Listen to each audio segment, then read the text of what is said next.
বাংলাদেশের চট্টগ্রামের কয়েকজন আলিম ডক্টর প্রফেসর আল্লামা তাহেরুল কাদেরী, ওনার নামের শেষে যে নিসবতি লকব আছে আল কাদেরী, এটাকে বিকৃত করে বলেন পাদেরী।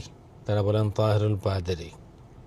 কারোর সাথে এলমি ইখতলাফ তো হতেই পারে, ইখতলাফ হবে, রদ হবে, কিন্তু এই কারণে কাদেরীকে পাদরি বানায়া দেওয়া, এটা কোন ধরনের ইলম?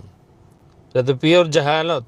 আসসালামু আলাইকুম ওয়া রাহমাতুল্লাহি তাআলা ওয়া বারাকাতুহু। সম্মানিত প্রিয় দর্শক শ্রোতা, এইমাত্র যাকে দেখেছেন শুনেছেন উনি হচ্ছেন জনাব মোহাম্মদ আইনুল হুদা সাহেব।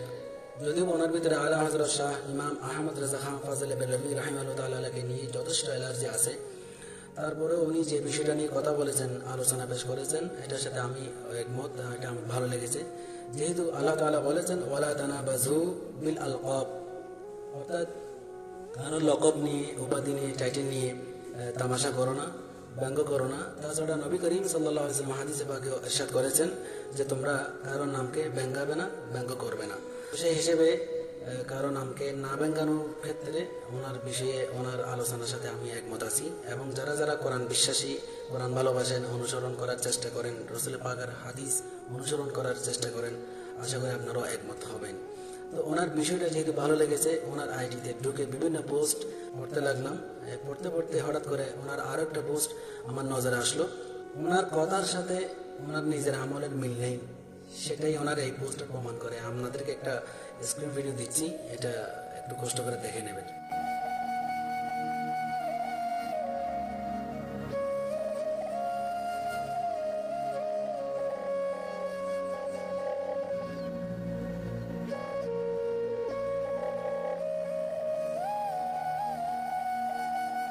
সম্মানিত দর্শক শ্রোতা, আশা করি কষ্ট হলেও ওনার আইডির স্ক্রিন ভিডিও দেখেছেন, ওনার পোস্ট আমাদের নজরে এসেছে। ওনার এই পোস্ট দেখে এবং আগের টপিকের সাথে মিলালে আমি কোরআনে পাকের একটা আয়াতের সরাসরি বিরোধিতা দেখতে পাই। আল্লাহ তাআলা বলেছেন 28 নম্বর পারায় সূরাতুস সাফ, ইয়া আইয়ুহাল্লাযীনা আমানু লিমা তাকুলুনা মা লা তাফআলুন। দেখেন, এখানে আল্লাহ পাক রব্বুল আলামিন কোনো মুসলমান কিংবা কোনো হাজি কিংবা কোনো গাজী কিংবা কোনো মুফাসসির, মুহাদ্দিস, মুফতি বা কোনো ফকিহ এদেরকে সম্বোধন করে বলেন নাই, সরাসরি বলেছে ইমানদারকে।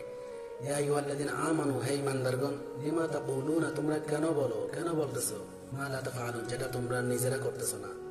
তো আইনুল হুদা সাহেব নামকে ব্যঙ্গ করা নিয়ে সুন্দর টপিক তুলে ধরেছেন, আলোচনা পেশ করেছেন।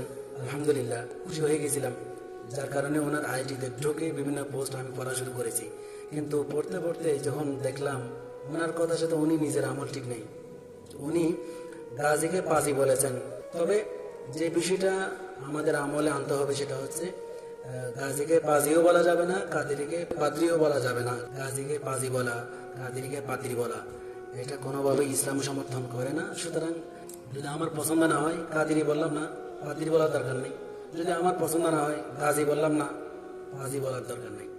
ভালো থাকবেন, আল্লাহ হাফেজ, আসসালামু আলাইকুম ওয়া রাহমাতুল্লাহি ওয়া বারাকাতুহু।